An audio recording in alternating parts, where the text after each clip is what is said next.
Hi, I'm Elise. Last week, I sat in our family dining room, proudly talking about my new project at work. My father laughed and said, "Stop pretending that coffee shop job is going somewhere." Everyone at the table smirked. What they didn't know. I had been silently rebuilding the entire company. And when my boss walked through their front door that night, everything changed. Ever been underestimated so consistently it almost felt deserved until the truth silenced an entire room? Keep watching, because what happened next made them both sink into their chairs like they'd seen a ghost. Before we jump back in, tell us where you're tuning in from, and if this story touches you, make sure you're subscribed, because tomorrow, I've saved something extra special for you. The autumn chill had settled early this year in Portland. Trees along Hawthorne Boulevard blazed with fiery oranges and deep crimsons, their leaves dancing across rain-slicked sidewalks. A soft drizzle tapped against my umbrella as I navigated the familiar path to Ember Stone Coffee Roasters, the neighborhood café where I'd worked for the past 3 years. I pulled my emerald green cardigan tighter around my shoulders. A thrift store find from my college days, soft and worn at the elbows but still my favorite. I'd bought it during my final semester, when $15 for a sweater felt like splurging. Back then, making that purchase meant eating ramen for a week, but it was worth it. The small act of choosing something beautiful for myself felt like rebellion.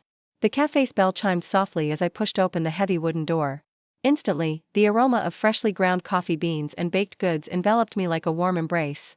The morning rush hadn't started yet, just a few regulars tucked into corners with laptops and steaming mugs.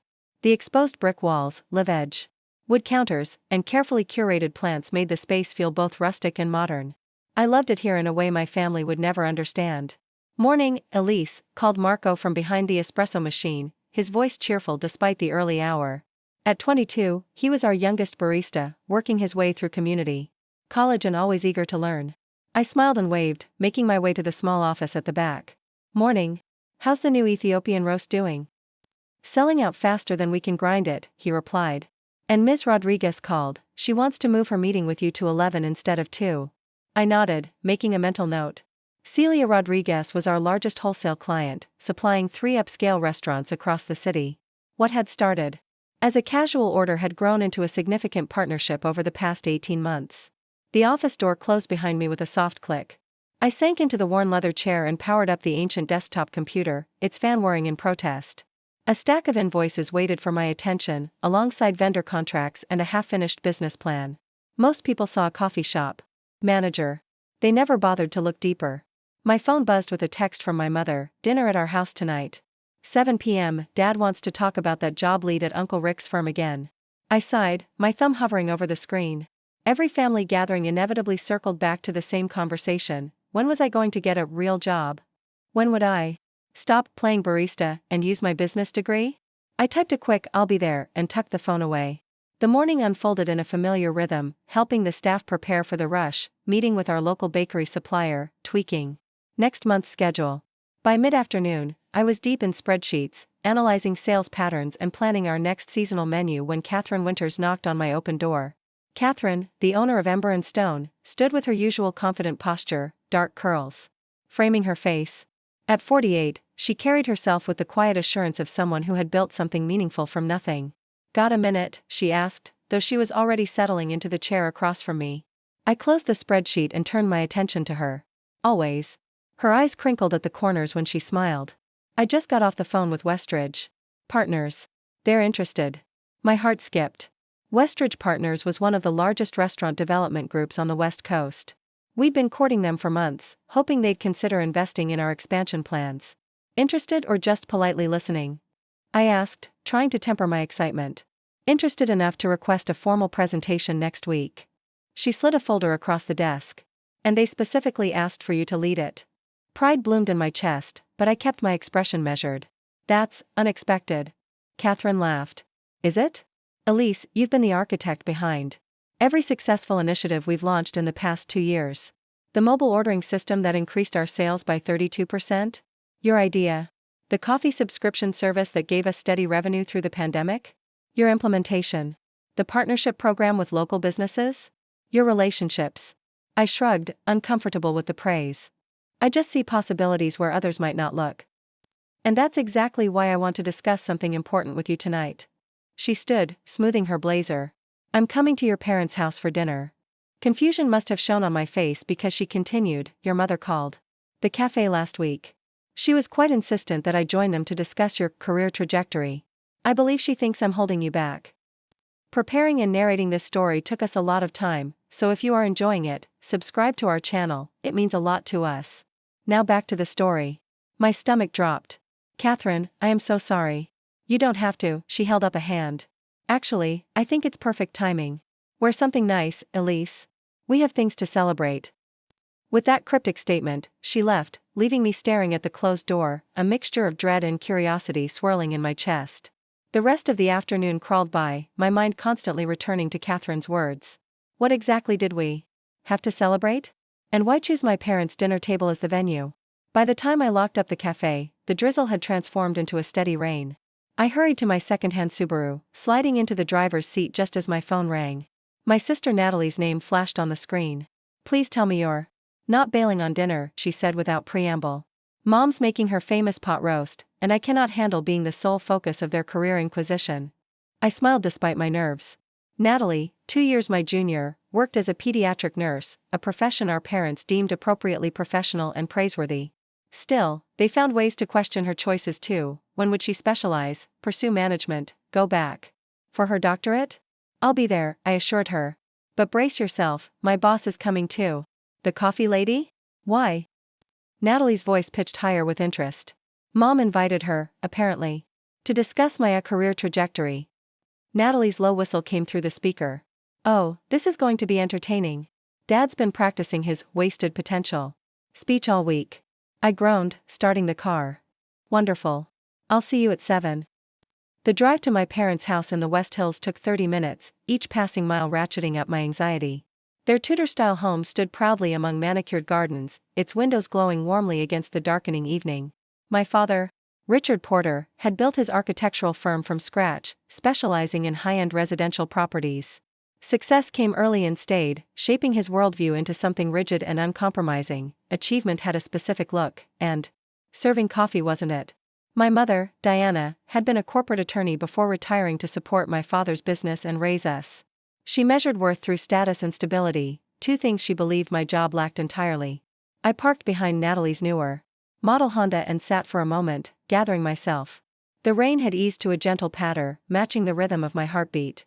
I checked my appearance in the rearview mirror. I'd changed at the cafe into a simple black dress and the pearl earrings my grandmother had given me for graduation. Professional enough for my parents' standards, authentic enough that I still felt like myself. Natalie opened the front door before I could knock, pulling me into a quick hug. Your boss just arrived, she whispered. Mom's in interrogation mode already. I hurried into the formal living room where Catherine sat, looking completely at ease in a sleek navy pantsuit, engaging my mother in conversation about local zoning regulations. She glanced up as I entered, a smile warming her features. Elise? Perfect timing, she said, standing to greet me. My father entered from his study, his imposing figure filling the doorway. At 62, Richard Porter still maintained the commanding presence that had served him well in business negotiations. His silver hair was impeccably styled, his handshake firm as he introduced himself to Catherine. Ms. Winters, he said, his tone politely dismissive, we've heard so much about your coffee shop. Catherine's smile didn't falter. Ember Stone has grown quite a bit beyond a simple coffee shop, Mr. Porter. But I'm sure Elise has kept you updated on our developments. An uncomfortable silence followed. The truth hung unspoken between us. I'd stopped sharing details about my work years ago, tired of seeing excitement dimmed by disapproval. My mother swooped in, ushering everyone toward the dining room. Dinner's ready. We can continue getting acquainted over food. The dining room, like everything in my parents' home, was designed to impress. Crystal chandelier, antique mahogany table, fine china that only emerged for guests. Natalie caught my eye across the table and gave an almost imperceptible eye roll. This was performance art, and we were all playing our parts. Conversation remained superficial through the first course, local politics, the weather, my father's recent golf tournament win. Catherine spoke eloquently about small business trends in Portland, expertly deflecting my mother's thinly veiled questions about profit margins and growth potential. It wasn't until my father had poured the wine that he finally broached the subject we all knew was coming. So, Ms. Winters, he began, swirling the Cabernet in his glass, Diana and I have been wondering about Elise's future at your establishment. She's been there, what is it now, 3 years? And we're concerned about advancement opportunities. I stared at my plate, heat rising to my cheeks. At 31, I was being discussed as if I were a teenager with a summer job. Dad. I started, but Catherine placed a gentle hand on my arm. It's a fair question, she said smoothly. In fact, advancement opportunities are precisely why I wanted to join you tonight. She reached into her bag and pulled out an elegant leather portfolio, placing it on the table between us. Elise, she continued, her voice taking on a formal tone that I rarely heard. Over the past 3 years, you've transformed from a promising hire to an invaluable partner. What began as managing a single location has evolved into you essentially operating as our de facto chief strategy officer. My parents exchanged glances. Natalie leaned forward, suddenly interested. The truth is, Catherine said, Ember Stone hasn't been just a coffee shop for quite some time. We're now a hospitality group with 4 locations, a roastery, a wholesale distribution channel, and as of last month, a consulting arm that advises other food service businesses on sustainability and operations. She opened the portfolio and turned it toward me. Inside was a formal letter on company letterhead. The board unanimously voted last week to create an executive leadership structure as we enter our next growth phase. Elise, we'd like to officially name you Executive Vice President of Strategy and Operations for Ember Stone Hospitality Group, effective immediately. The silence that followed was absolute. I stared at the letter, its official language swimming before my eyes. Executive Vice President. A proper title for the work I'd already been doing. Recognition, not just responsibility. Thank you, I managed, my voice barely above a whisper. My father cleared his throat. Vice President, he repeated, as if testing whether the words might dissolve upon utterance. With appropriate compensation, equity stake, and executive benefits, Catherine added, sliding another document toward me. The investment from Westridge Partners that Elise helped secure will fund our expansion to 3 new markets over the next 18 months. She'll be leading that initiative. I finally looked up at my parents. My mother's lips were parted in surprise, her fork suspended halfway to her mouth. My father's expression had frozen somewhere between confusion and disbelief. But it's coffee, he said finally, as if this fundamental fact invalidated everything else. Catherine smiled. Mr. Porter, Starbucks is just coffee, too, with a market cap of approximately $120 billion. We're smaller, of course, but our growth trajectory is impressive. Your daughter has been instrumental in positioning us for regional dominance in the specialty coffee and hospitality sector. Natalie broke the tension with a delighted laugh. This is amazing, Elise. Why didn't you tell us? The simple question hung in the air, heavy with unspoken history. Why hadn't I told them? Because every achievement at the café had been dismissed as trivial. Because, just a manager, was never going to impress them, no matter how much strategy and business acumen the role actually required.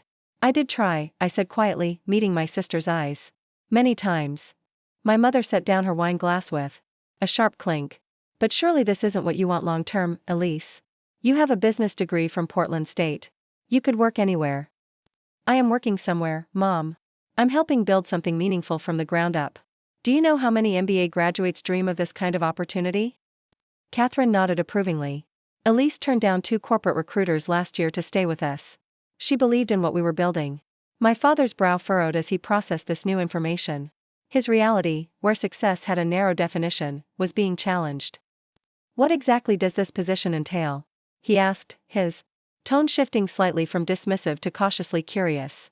As Catherine outlined the scope of my new role, overseeing operations across multiple locations, leading our expansion strategy, managing a team of 15 directors and managers.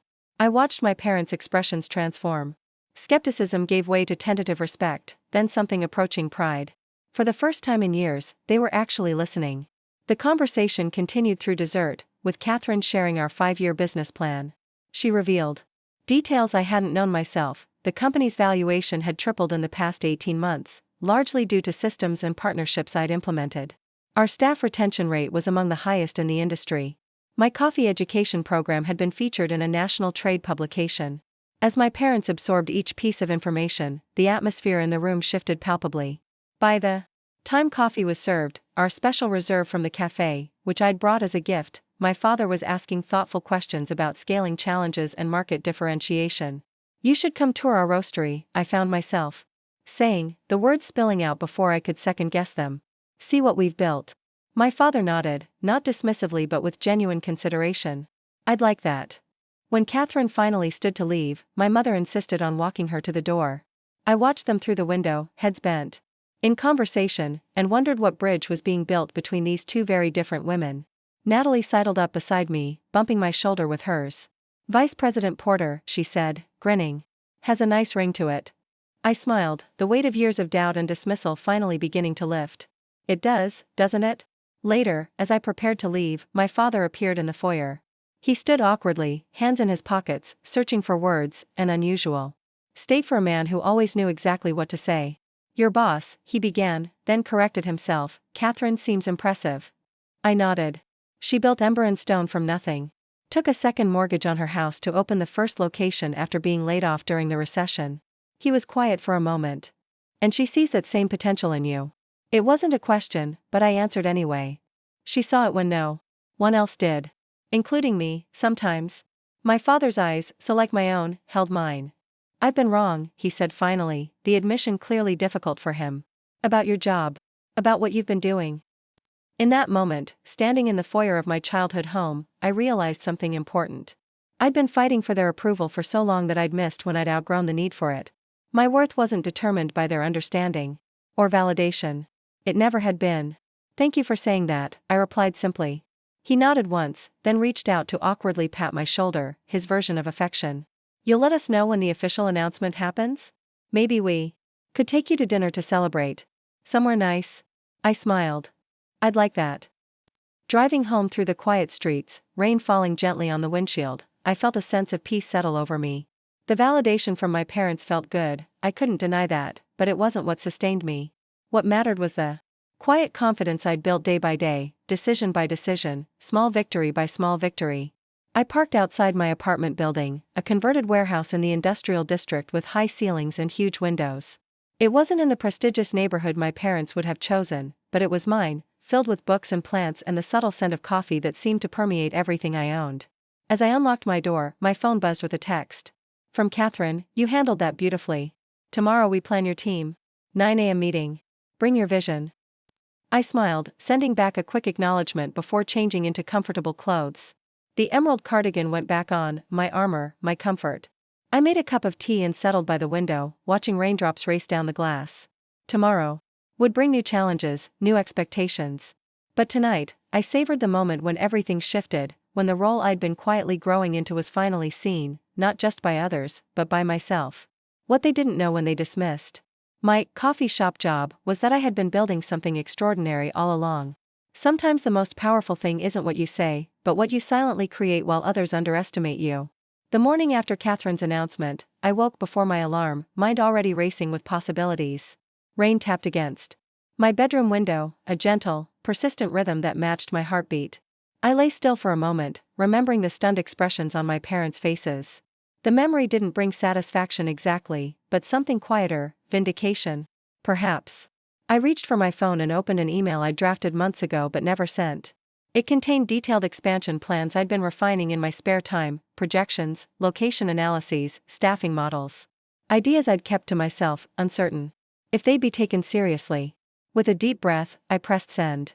No more hiding my ambitions. My apartment was modest but distinctly mine, exposed brick walls, tall industrial windows, and shelves lined with business books alongside dog-eared novels. Plant life thrived in every corner, a jungle of pothos, monstera, and fiddle leaf figs that made the space feel alive. I decorated on a tight budget, finding vintage pieces at estate sales and restoring them myself. My parents had never visited, I'd never invited them.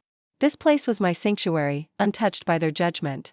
In the kitchen, I performed my morning ritual, grinding beans for pour-over coffee, the aroma filling the space with promise. Unlike at the café, where efficiency was paramount, here I moved slowly, deliberately. These quiet moments grounded me, preparing me for the day ahead. As I dressed in a charcoal pencil skirt and emerald blouse that matched my cardigan, I studied my reflection. Same face, same person, but something had shifted. The constant undercurrent of needing to prove myself had quieted.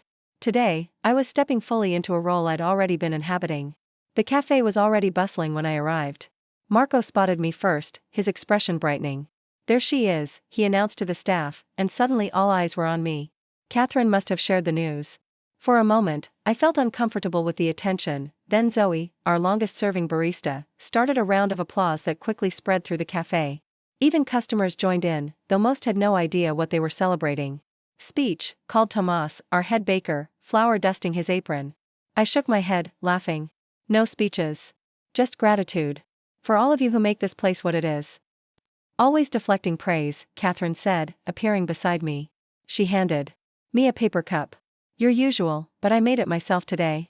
Consider it a role reversal. The gesture touched me more than any formal announcement could have.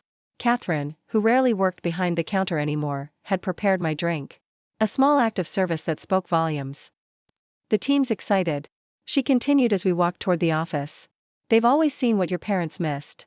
I sipped the perfectly prepared latte. Thank you for last night. For everything. She smiled, unlocking the office door. Your parents weren't what I expected. Oh?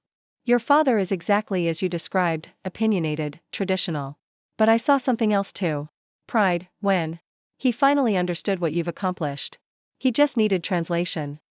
I considered this as we settled into our seats. Translation? Success has different languages, Elise. Your parents only understand one dialect. Last night, I just helped them understand yours. She leaned forward. But enough about that. We have a company to expand. The meeting that followed was unlike any we'd had before. Catherine had assembled the core leadership team, Maya from finance, Jackson from operations, Darren from marketing. For 3 hours, we mapped out a vision for Ember and Stone's future that made my pulse quicken with excitement. Elise's email this morning outlined potential locations in Tacoma, Boise, and Eugene, Catherine explained, pulling up my previously unsent draft on the projector. I'd like each of you to review and provide feedback by tomorrow. I felt a flush of pride seeing my work displayed so prominently. Ideas I'd developed during quiet evenings alone in my apartment were now company strategy. Additionally, Catherine continued, with our new structure, each of you will report directly to Elise. I'll be focusing on investor relations and brand development while she handles day-to-day operations and expansion. The team nodded, no surprise or resentment visible in their expressions. They'd already been coming to me with questions and issues for months. This just formalized what was already happening. After the others filed out, Catherine closed the door and handed me a sleek business card. Elise Porter, Executive Vice President, was embossed in elegant font.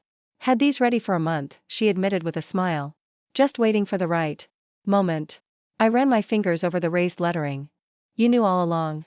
Elise, she said, leaning back in her chair, do you know why I hired you 3 years ago? I shrugged. My business degree? Customer service experience? She shook her head. I interviewed 12 candidates with similar qualifications. But when I asked what you would change about Ember and Stone, you were the only one who said, first, I'd need to understand what's working before suggesting changes. I remembered that interview, how nervous I'd been, how desperate for the job after 6 months of rejection letters from corporate positions my parents deemed suitable. Everyone else came in ready to overhaul systems they knew nothing about, Catherine continued. You showed humility and intelligence. Then you spent 6 months learning every aspect of the business before ever suggesting improvements. And when you did, that inventory system overhaul, it saved us $30,000 in the first year. She stood, gathering her notes. You weren't just managing a coffee shop, Elise. You were apprenticing to run a company. I recognized it even if your parents didn't. The rest of the day passed in a blur of meetings, congratulatory emails, and planning sessions. By closing time, exhaustion and exhilaration wrestled within me. I was about to head home when my phone rang. Natalie. Free for dinner? She asked. I want to hear everything that Catherine didn't say in front of Mom and Dad. An hour later, we sat in a cozy ramen shop downtown, steam rising between us as Natalie peppered me with questions. Her genuine excitement for my promotion warmed me more than the soup. I still can't believe Mom's face, she laughed, twirling noodles around her chopsticks. I thought her eyebrows might actually launch into orbit. I smiled, remembering. Dad's was better. When Catherine mentioned the equity stake, I thought he might swallow his fork. They called me this morning, Natalie said, her tone shifting slightly. Mom wanted to know if I'd known all along and kept it from them. What did you say? The truth, that you'd tried to tell them about your projects and ideas for years, but they never really listened. She set down her chopsticks. I'm sorry, Elise. I should have stood up for you more. I reached across the table and squeezed her hand. You had your own battles with them. Natalie nodded, understanding passing between us. Our parents' expectations had affected us differently but equally profoundly. As a nurse, Natalie had chosen a respectable profession but constantly faced pressure to advance, specialize, climb a ladder she had no interest in scaling. She loved direct patient care, the human connection, the daily difference she made. Management held no appeal for her. They're hosting a dinner next weekend, she said, grimacing slightly. To celebrate your promotion. They've invited the Mitchells and the Brantons. I groaned. The Mitchells and Brantons were longtime family friends with children close to our age, all safely ensconced in prestigious careers my parents approved of. James Mitchell was a surgeon. Abigail Branton was a corporate attorney like my mother had been. Let me guess, Dad's going to show me off now that my job title is acceptable for public consumption? Natalie's apologetic expression confirmed my suspicion. He's already called Uncle Rick to brag. Apparently, vice president translates across all industries. I stirred my ramen, watching the broth swirl. I'll go, but I'm not letting them rewrite history. They don't get to pretend. They supported me all along. Good, Natalie said firmly. Because the way they dismissed your work for years? Not okay. As we finished our meal and parted ways outside the restaurant, Natalie hugged me tightly. I'm really proud of you, sis. Not because of the title, but because you didn't let them define your worth. Her words stayed with me as I drove home through the rain-slicked streets. Portland glittered around me, streetlights reflecting in puddles like scattered stars. I thought about the different paths that had brought me here. Not just to this promotion, but to this sense of self that no longer hinged on external validation. At home, I found an unexpected package leaning against my door, a long cardboard tube with no return address. Inside was a beautiful framed print of a coffee plant, botanical-style illustration with delicate leaves and berries rendered in watercolor. A simple note was attached, for your new office. Walls should reflect journeys. I hung it immediately, the elegant artwork bringing warmth to my industrial-style living room. Catherine understood symbols. The coffee plant represented both where we'd started and where we were growing. Not just a business, but my own sense of purpose. My phone chimed with an email notification. The subject line made my heart skip. Westridge Partners, meeting confirmation. The presentation had been scheduled for Thursday at their downtown offices. I had 3 days to prepare. Sleep eluded me that night. I lay awake, mind racing with presentation outlines, potential questions, expansion scenarios. Around 2 a.m., I gave up on rest, slipped out of bed, and padded to my small home office. I powered up my laptop and began drafting slides, refining financial projections, and crafting the narrative that would shape Ember Stone's future. Dawn was breaking when I finally saved the completed presentation. Outside my window, Portland was waking up, early commuters hurrying through puddles, lights flickering on in apartments across the street. I made coffee and carried it to the small balcony, watching the city come alive around me. For so long, I'd carried my parents' dismissal like a weight. Each, just a coffee shop, comment had added another stone to the burden. Each comparison to peers in real careers had deepened the groove in my shoulders. I hadn't realized how heavy it had become until Catherine's announcement had lifted it away. The next few days passed in a flurry of preparation. I refined the presentation, rehearsed with Catherine, and worked with the team to ensure operations would run smoothly during our absence. When Thursday morning arrived, I dressed with deliberate care, a tailored navy suit that had cost a month's salary, hair pulled back in a sleek chignon, minimal jewelry except for my grandmother's pearls. Catherine picked me up in her Tesla, looking polished and confident in a charcoal pantsuit. Nervous, she asked as we navigated downtown traffic. Strangely, no, I replied, realizing it was true. I know this business inside and out. I believe in what we're building. She nodded approvingly. That's exactly the energy they need to see. Westridge Partners occupied the top 3 floors of a gleaming downtown tower. The reception area spoke of understated wealth, original artwork, buttersoft leather seating, and floor-to-ceiling windows offering panoramic views of Mount Hood in the distance. We were escorted to a conference room where 5 people awaited us, 3 men and 2 women, all in immaculate business attire. James Westridge, the founder, stood to greet us. In his 60s with silver hair and piercing blue eyes, he had a reputation for being brilliant but brutally direct. Ms. Winters, Ms. Porter, he said, shaking our hands firmly. I've been looking forward to this presentation. Your company has been making waves in an industry most investment groups overlook. I felt a surge of pride at his words.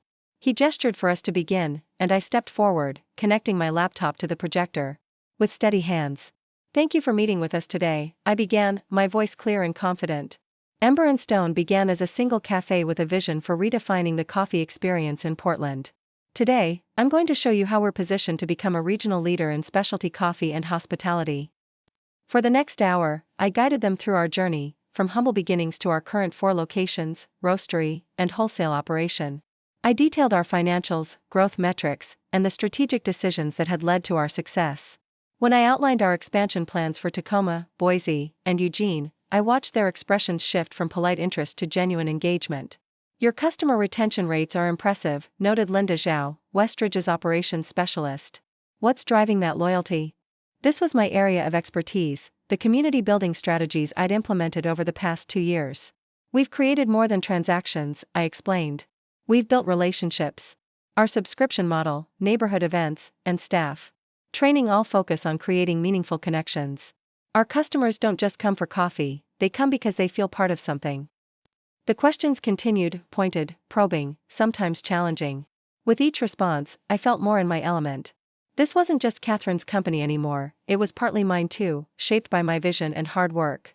When we concluded, James Westridge leaned back in his chair, fingers steepled beneath his chin. Miss Porter, you've clearly been instrumental in Ember and Stone's evolution. What's your personal stake in this expansion? I met his gaze directly. Beyond my equity position, you mean? He nodded. 3 years ago, I chose Ember and Stone over corporate offers because I saw the chance to build something authentic from the ground up. This expansion isn't just about revenue growth, it's about proving that businesses can scale without losing their soul. That's my stake, creating a model that balances ambition with integrity. A smile tugged at the corner of his mouth. Refreshing perspective. He turned to Catherine. You've found a remarkable partner, Ms. Winters. Catherine nodded. I recognized that from her first week. The meeting concluded with handshakes and promises of follow-up discussions. As we rode the elevator down to the lobby, Catherine bumped my shoulder gently with hers. You were extraordinary, she said quietly. They're going to invest. I can feel it. Relief and pride washed over me. I hope so. I know so, she replied confidently. James doesn't smile for mediocrity. Outside, the persistent Portland rain had finally stopped, leaving the city washed clean and gleaming in unexpected sunshine. We decided to walk back to the office, the 10-block stroll offering a chance to decompress. We should celebrate, Catherine said as we waited at a crosswalk. Dinner tonight? My treat. I was about to accept when my phone rang, my father's number lighting up the screen. I hesitated, then answered. Elise, he said, his voice uncharacteristically tentative. Your mother and I were wondering if you're free for lunch today. We'd like to see your workplace. The main café, if that's convenient. I nearly stumbled in surprise. In 3 years, my parents had never once visited Ember and Stone. Not when we won local awards, not when my inventory system was featured in a business journal, not even when I'd explicitly invited them to our anniversary celebration last year. Today? I asked, struggling to keep the shock from my voice. If it's not an imposition, he replied formally. We've realized we should have made more effort to understand your work environment before now. I glanced at Catherine, who was watching me curiously. Let me check my schedule and call you back in a few minutes. When I ended the call, Catherine raised an eyebrow. Your parents want to visit the café? Apparently. I shook my head in disbelief. 3 years of indifference, and suddenly they're interested. The power of a title, Catherine mused. Are you going to say yes? I considered the question. As we continued walking, part of me wanted to refuse, to make them wait, to let them feel a fraction of the dismissal I'd experienced. But another part recognized this for what it was, a tentative olive branch, extended awkwardly but genuinely. I think I will, I said finally. But on my terms. Catherine nodded approvingly. Just remember, you're not the same person they dismissed all those years. You don't need their approval anymore. I know, I replied, realizing the truth in her words. But maybe I need the closure. I called my father back and arranged for them to visit at 1 p.m. That gave me 2 hours to prepare, not for them, but for myself. This wasn't about impressing them anymore. It was about standing firmly in my own accomplishments, regardless of their reaction. Back at the cafe, I briefed the staff about the visit. They exchanged knowing glances, most had heard stories about my parents over the years. Should we roll out the red carpet? Marco asked with a mischievous grin. I could pretend to faint when you walk by. Oh, it's the executive vice president. I'm not worthy. I laughed, tension easing from my shoulders. Just be yourselves. That's more than impressive enough. At precisely 1 p.m., my parents walked through the door. They looked out of place in the rustic modern space, my father in a tailored suit, my mother in a designer dress, both scanning the cafe with curious, slightly bewildered expressions.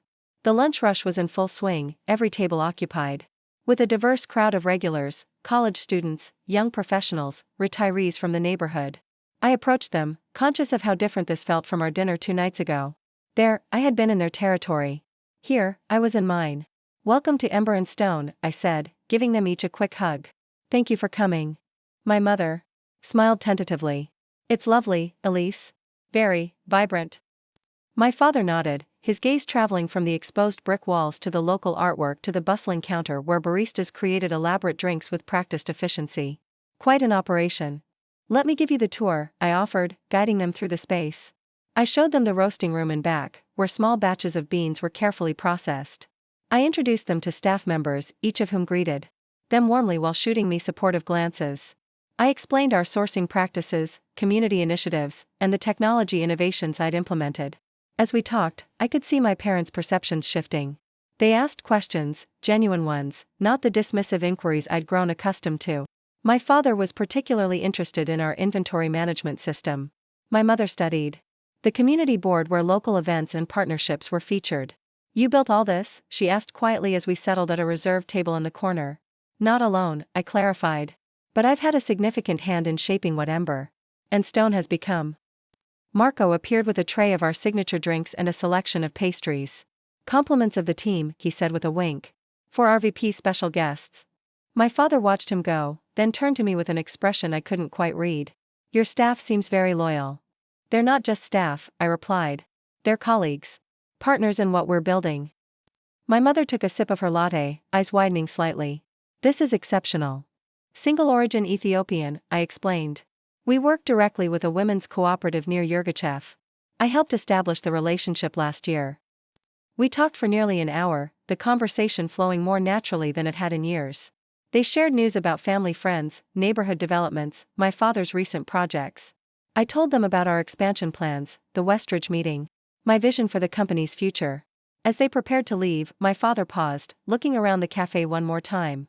The afternoon sun slanted through the windows, highlighting the warm wood surfaces and casting a golden glow over the space I'd helped create. I was wrong, he said abruptly. About this place. About what you've been doing. The admission hung between us, unexpected and fragile. Thank you for saying that, I replied quietly. We'd still like to host that dinner, my mother added. To celebrate properly.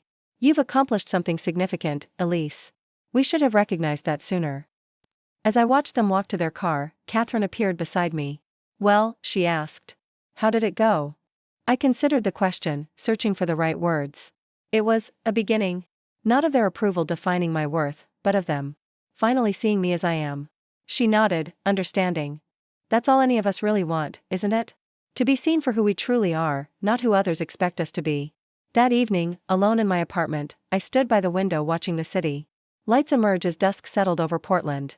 My phone buzzed with a text from an unknown number, investment committee approved. Contract details tomorrow. Congratulations. J. Westridge, I smiled, a sense of quiet triumph washing over me. After years of being dismissed and underestimated, everything was changing. Not because I'd suddenly transformed into someone different, but because I'd remained steadfast in building something I believed in, one day at a time, regardless of who noticed.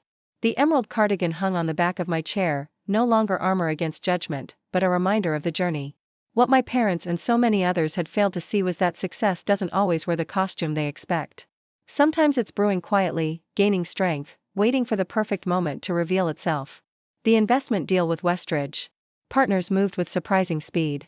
Within a week, contracts were drafted, lawyers consulted, and terms negotiated. I found myself in meetings with financial advisors I'd never needed before, discussing equity percentages and vesting schedules, concepts that had once seemed abstract in business school now applied directly to my future. Friday afternoon found me in Catherine's sleek downtown condo, sprawled across her living room floor with documents spread in careful piles around us. Floor-to-ceiling windows offered a panoramic view of the Willamette River, the water glinting like hammered silver in the rare October sunshine. They're offering more than we anticipated, Catherine said, tapping a figure on page 12 of the contract. But they want accelerated expansion, 6 locations in 18 months instead of 3. I chewed my lip, considering the implications. Faster growth means more potential failure points. We'd need to revamp our training systems, establish stronger supply chains, maybe create regional management positions. Catherine smiled, a glint of approval in her eyes. Already thinking 3 steps ahead. This is why you're perfect for this role. We worked through the afternoon, ordering Thai food when hunger struck, switching to wine as evening painted the sky in watercolor streaks of pink and orange. By midnight, we had a counterproposal drafted, accepting the accelerated timeline. But with additional resources allocated to systems development and team training. To Ember and Stone 2.0, Catherine said, raising her glass in a toast. I clinked my glass against hers. To building something that matters. She studied me over the rim of her wine glass. You know, when I started this company, people told me specialty coffee was oversaturated. That Portland didn't need another café. That I was wasting the career I'd built in corporate hospitality. What made you do it anyway? I asked, genuinely curious. Catherine rarely spoke about her early struggles. She set down her glass and leaned back against the sofa. I was 42, recently divorced, and had just been restructured out of a hotel management position I'd held for 15 years. My severance package was sitting in the bank, and conventional wisdom said to play it safe, find another corporate job, rebuild my retirement fund. But you didn't. No, she smiled. I kept thinking about all the soulless coffee I'd consumed in hotel lobbies and conference rooms. How something so potentially wonderful had become so mediocre through scale and corporate efficiency. I thought maybe I could do better, create something with both quality and heart. I nodded, understanding completely. And here we are. Here we are, she agreed. But I didn't do it alone. Finding the right people, like you, that's been the real key. The conversation shifted to our expansion plans, and we worked late into the night refining strategies and projections. When I finally left, the city had gone quiet, streetlights casting pools of gold on empty sidewalks. The next morning dawned clear and bright, unusual for Portland in October. I woke early, energized despite the late night. My parents' dinner party was scheduled for that evening, and while part of me dreaded the performative aspect of the gathering, another part welcomed the opportunity to redefine my place in the family narrative. I spent the morning at my favorite farmer's market, filling my basket with fresh produce and artisanal bread. The simple act of selecting ingredients centered me, a reminder that amid contract negotiations and expansion plans, small pleasures still mattered. At home, I prepared a salad to bring to dinner, heirloom tomatoes, fresh mozzarella, basil from my windowsill garden. My mother hadn't asked me to contribute to the meal, she never did, but I wanted to arrive with something I'd made. With my own hands, a small assertion of self. As I chopped vegetables, my phone buzzed with a text from Natalie, reinforcements have arrived. I've brought Jake for moral support. I smiled, grateful for my sister's thoughtfulness. Jake was her boyfriend of 2 years, a kindergarten teacher with an easy laugh and zero patience for pretense. His presence would help diffuse the inevitable tension. By 6 o'clock, I was pulling into my parents' circular driveway, my salad carefully balanced on the passenger seat. Several luxury cars already lined the approach, the Mitchells' Mercedes, the Brantons' BMW, my Uncle Rick's Jaguar. A full audience for the evening's performance. Natalie met me at the door, pulling me into a quick hug. You look amazing, she whispered, stepping back to admire my outfit, a simple emerald silk dress that complemented my eyes, paired with the pearl earrings that had become something of a talisman. Ready for the show? I asked, only half joking. She linked her arm through mine. Jake's already charming, Mom, and I've had one strategic glass of wine. We've got this. The formal living room buzzed with conversation as we entered. My mother had arranged everything perfectly, as always, fresh flowers in crystal vases, subtle lighting that flattered everyone's complexion, background music at precisely the right volume to allow conversation without strain. James Mitchell spotted me first, raising his whiskey glass in greeting. There she is. The coffee mogul herself. All eyes turned toward me, expressions ranging from curious to impressed to slightly skeptical.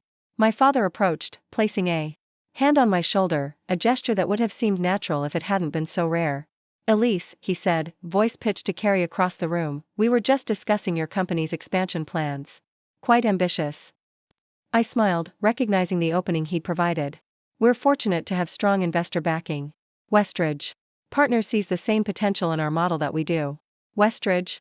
Uncle Rick's eyebrows shot up. James Westridge's group? They typically focus on much larger ventures. They're diversifying, I replied smoothly. And our growth metrics caught their attention. My mother appeared with a glass of wine for me. Elise has always had an entrepreneurial spirit, she said, as if this had been her consistent observation rather than a recent revelation. I accepted the wine with a nod, choosing not to contradict her. Tonight wasn't about settling old scores, but about establishing new dynamics. Dinner was served in the formal dining room, everyone arranged according to my mother's careful planning. I found myself seated between James Mitchell and Caroline Branton, deliberate positioning that didn't escape my notice. James was divorced, Caroline had a son my age who remained conspicuously single. My mother's matchmaking was nothing if not transparent. "So, Elise," James began as soup was served, "your father tells me you've secured quite the promotion. Vice president of a growing company, impressive for someone your age." I stirred my soup, gathering my thoughts. It's less about age and more about vision and execution. Our team has created something special. Still, he persisted, running a chain of coffee shops, that must be quite the learning curve from a business degree. The slight dismissal in his tone was subtle but unmistakable. Coffee shops. Not a hospitality group, not a multifaceted business with diverse revenue streams. Just coffee shops. I smiled, remembering Catherine's words about different languages of success. Actually, James, Ember Stone operates a vertically integrated specialty coffee and hospitality business with 4 revenue channels. We manage direct retail, wholesale distribution, consulting services, and now a lifestyle brand. Last quarter, our profit margins exceeded industry standards by 12%. He blinked, recalibrating. I had no idea the operation was so comprehensive. Most people don't, I replied evenly. They see what they expect to see. Across the table, Natalie caught my eye and gave an approving nod. Beside her, Jake suppressed a smile. The conversation shifted to safer topics, local politics, community developments, travel plans. I participated politely, all the while aware of a fundamental change in how I was being perceived. No longer the daughter with the disappointing job, but a business leader worth attention. When dessert was served, my mother's famous creme brulee, Uncle Rick raised his glass. "I think we should toast Elise," he announced. "Richard and Diana have been telling me about your accomplishments, and I must say, I'm impressed. To new ventures and continued success." Glasses clinked, smiles were directed my way, and for a moment, it felt almost surreal, this validation from the very people who had dismissed my choices for years. My father cleared his throat. "We're very proud of what Elise has achieved," he said, his voice carrying the slight formality he adopted for important pronouncements. "Her vision and determination have proven us." He paused, struggling with the admission, "mistaken in our assessment." A charged silence followed. His words. My mother looked down at her dessert, a flush spreading across her cheeks. Uncle Rick shifted uncomfortably in his seat. "Thank you, Dad," I said quietly. "That means a lot." The evening concluded with coffee in the living room, not Ember Stone's carefully sourced beans, but my mother's standard grocery store brand. I accepted a cup without comment, recognizing that some changes would come more slowly than others. As guests began to depart, James Mitchell lingered, asking pointed questions about our business model. I answered each one thoroughly, aware that word would spread through my parents' social circle. The narrative was changing, one conversation at a time. When only family remained, my father pulled me aside into his study, a wood-paneled sanctuary. I'd rarely been invited to enter as a child. "I've been thinking," he began, settling into his leather chair, "about your expansion plans. 6 locations in 18 months is ambitious." I nodded, surprised by his specific knowledge of our timeline. "We've developed a phased approach to mitigate risk." He leaned forward, fingers steepled beneath his chin. "Have you considered the real estate aspects? Site selection can make or break retail operations. My firm has connections in commercial development across the Northwest."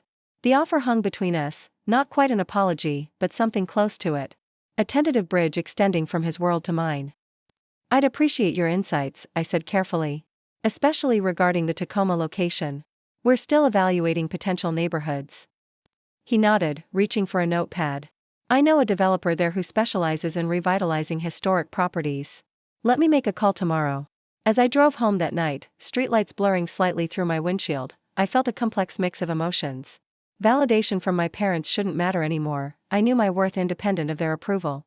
Yet there was undeniable healing in this shift, this belated recognition of the path I'd chosen. My phone buzzed with a text from Catherine, "Contracts ready for final review Monday. Also, that reporter from Business Northwest wants to interview you about women leaders in hospitality. Proud of you." I smiled, setting the phone aside.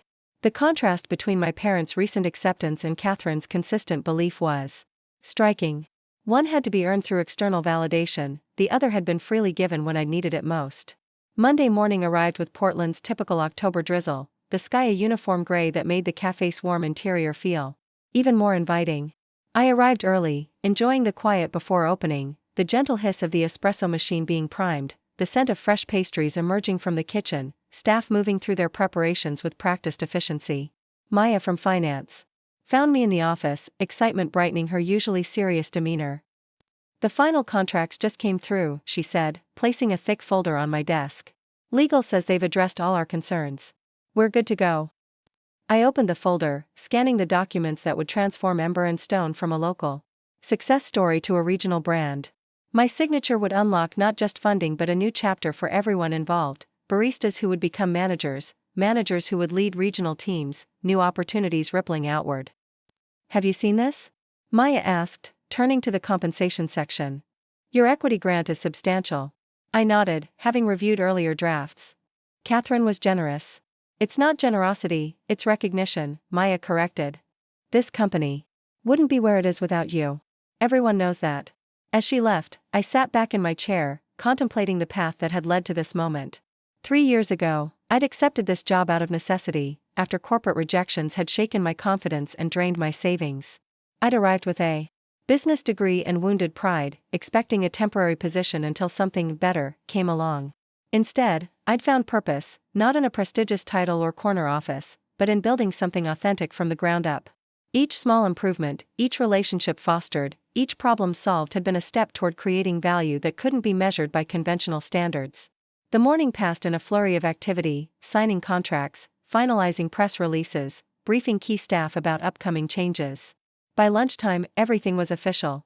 Ember Stone had secured investment for regional expansion, and I had formally stepped into my role as executive vice president.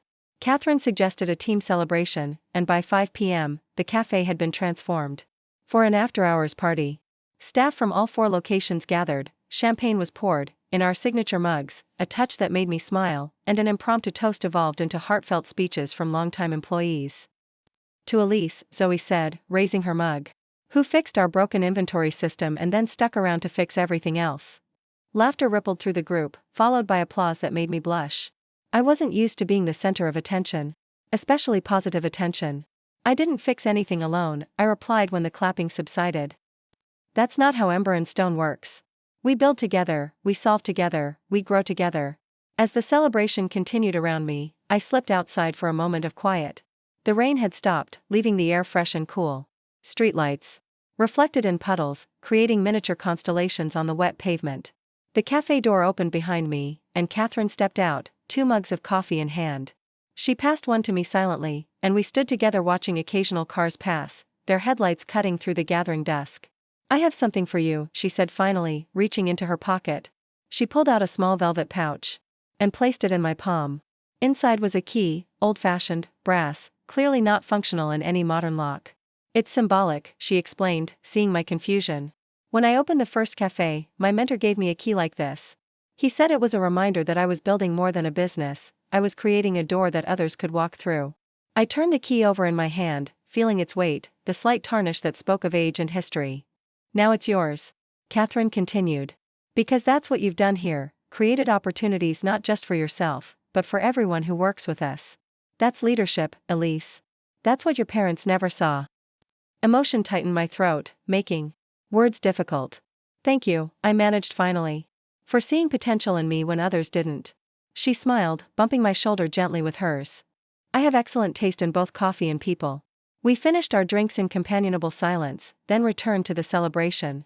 The party continued for hours, evolving from formal toasts to impromptu dancing when Marco connected his phone to the cafe's sound system. I found myself laughing more freely than I had in years, surrounded by people who valued me for exactly who I was. As the evening wound down, I checked my phone and found a text from my father: "Your mother and I would like to visit the other cafe locations. When would be convenient?" I smiled, showing the message to Catherine. "Progress," she noted with raised eyebrows. "Slow but steady."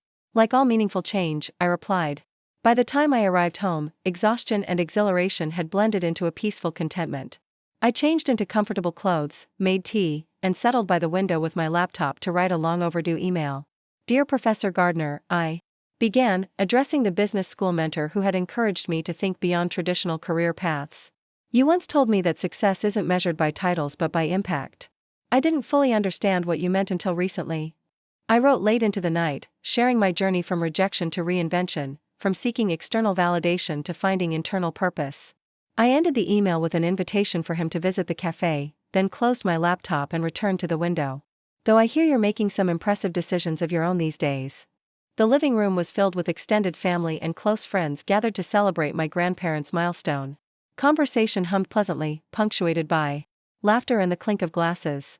My grandmother rose from her seat when she saw me, her elegant figure still striking despite her years. "Elise, darling," she said, kissing my cheek. "We've been hearing all about your expansion. Your father won't talk about anything else." I glanced across the room to where my father stood with Uncle Rick and several business associates, gesturing animatedly as he spoke. He caught my eye and waved me over, a pride in his expression that would have once meant everything to me. Now, it was simply nice. Pleasant rather than validating. "And the Eugene location is set to open by July," he was saying as I approached. "Part of a strategic expansion across 3 states. Dad's become our unofficial PR representative," I said lightly, joining the circle.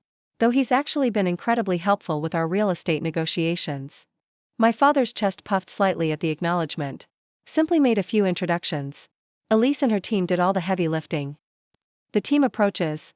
What sets them apart," Uncle Rick added, surprising me with his insight. "From what Richard tells me, they've created quite the organizational culture." I nodded, appreciating his understanding. "That's exactly right. Our retention rate is nearly triple the industry average because people feel genuinely invested in what we're building." The conversation flowed naturally from there, questions about growth projections, staffing strategies, competitive positioning. I answered each one thoroughly but concisely, no longer feeling the need to oversell or justify my career path. Dinner was served in the formal dining room, the table extended to accommodate all 16 guests. My mother had outdone herself with the menu, seasonal and sophisticated without being pretentious. I found myself seated between my grandfather and James Mitchell, the surgeon who had seemed dismissive of my work at the previous dinner party. "I read about your company in Business Northwest this morning," he mentioned as the first course was served. "Impressive trajectory. The article suggested you're pioneering a new approach to scaling artisanal businesses." I nearly choked on my water. "You saw that?" He nodded, looking faintly amused at my surprise. "I subscribe to several business publications. Keep tabs on different industries." He paused, his expression turning more serious. "I owe you an apology, actually. I was rather condescending about your work when we last spoke." The admission caught me off guard. "That's very self-aware of you to acknowledge." "Professional hazard," he replied with a rueful smile. "Surgeons aren't known for humility. But I've been trying to work on that." His candor was refreshing. We spent the next several minutes in genuine conversation about the challenges of scaling without losing quality, a problem, it turned out, that had parallels in hospital administration, his other area of expertise. Midway through the main course, my father tapped his glass for attention. The table quieted, all eyes turning toward him expectantly.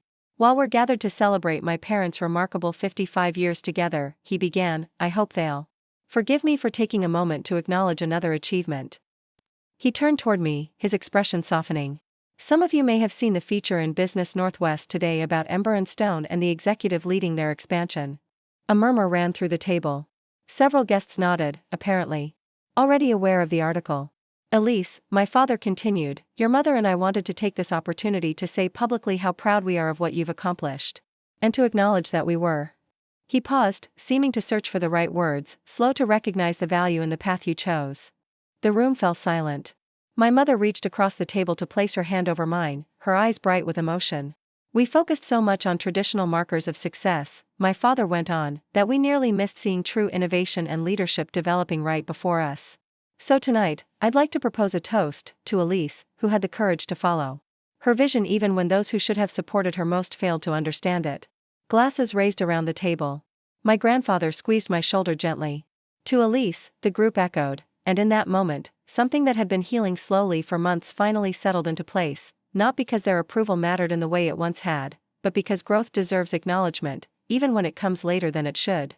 After dinner, guests drifted to the back patio where my mother had arranged coffee and dessert. The evening was unusually warm for spring, the garden fragrant with blooming jasmine. I found a quiet moment to call Catherine and share the news about the article's reception. "Told you it would make waves," she said, satisfaction evident in her voice.